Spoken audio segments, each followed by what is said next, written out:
I've never been a student of content, and I think that I watched the Arnold Schwarzenegger documentary. I know this sounds like a weird detour, but when I was watching his documentary on Netflix, one of the things he said that separated him from all of the other actors when he was on his come up was that he saw making the movie as 50% of the work and promoting the movie, which of course the promoting for him was just like going on late night talk shows and doing interviews and stuff. But a lot of the actors just thought apparently a lot of them thought they were too good for that at that time. At least that's what he said. So he goes, man, I did a lot of promoting of those movies so that people would go see them and the movie would be successful. And he goes, a lot of people just don't want to do that. And I know that that's different now, but I just it just kind of made, and that was a couple years ago that I saw that, but it was just like, oh man, that kind of like light bulbed me. And I'm like, God, I just got to promote my music better. So as I've been watching I've been watching YouTubers who talk about how to promote your own music. They're just like, man, unfortunately in today's day and age,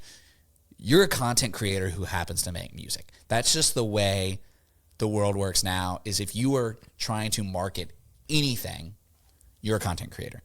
No matter what you're selling, you need to make content. Now, if you're promoting your own music, and then everyone's talking about, it's like, okay, what's your archetype? What's all of these things that you're looking into? Like, what sets you apart? You need to hone in on what makes you unique. How good, obviously a good product is a big part of that, but there's a ton of people I know with great records that don't want to do content, and it's hard.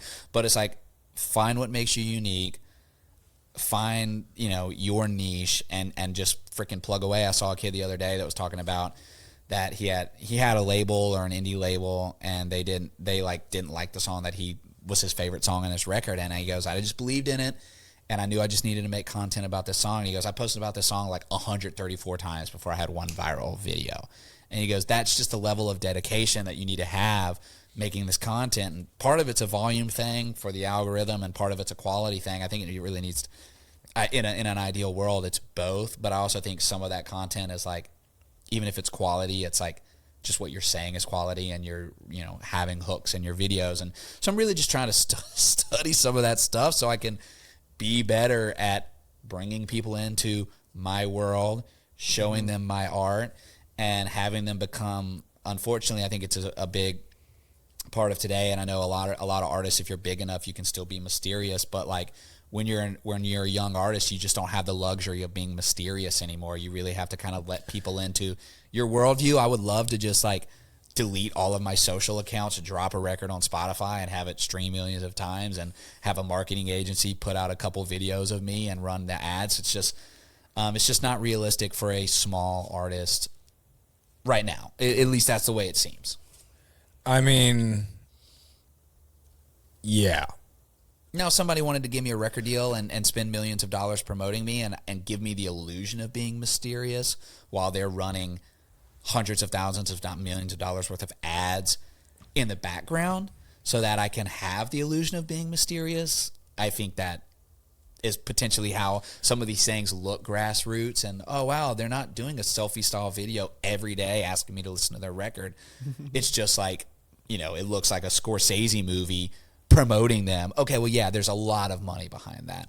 All right, hot take, because I think that people, like, the way that we look at artists has largely changed over the last, and this is going to be a little bit of a stretch, but you'd mentioned kind of the money is broken thing, right? It's changed. Yeah. And that is true. I mean, even just over the last 50 years, since 1971, you've got housing then the house was twice the income, average income. Yeah. Now it's 9 times. Like, we're completely different. We've become a 2-income world. Okay. Yeah.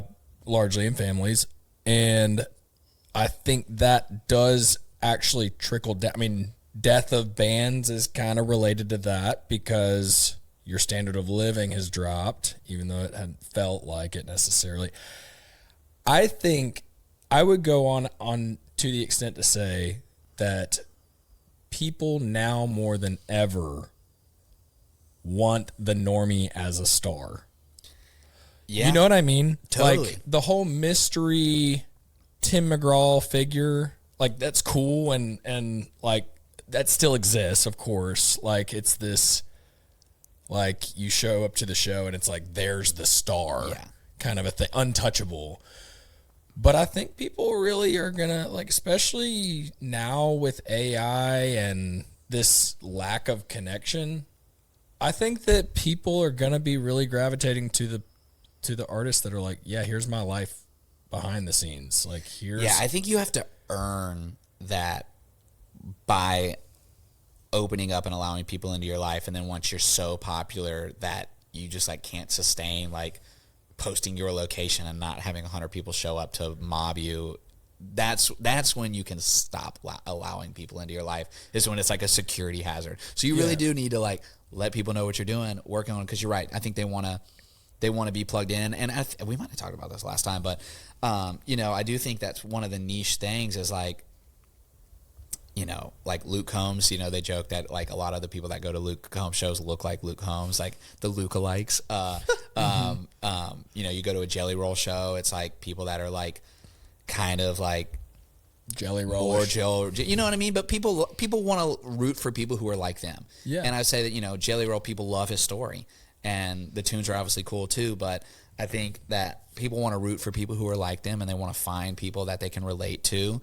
And you know, for me, I'm going to be trying to relate to people that like old school, real music, and that's going to be what I'm looking for. But everyone's got to find something that makes people like them. You know, makes somebody want to give a F about it. I had a songwriter tell me that a long time ago. He's like, man, we could write that song, but would anybody give a F about it? And I was like, oh yeah, dude.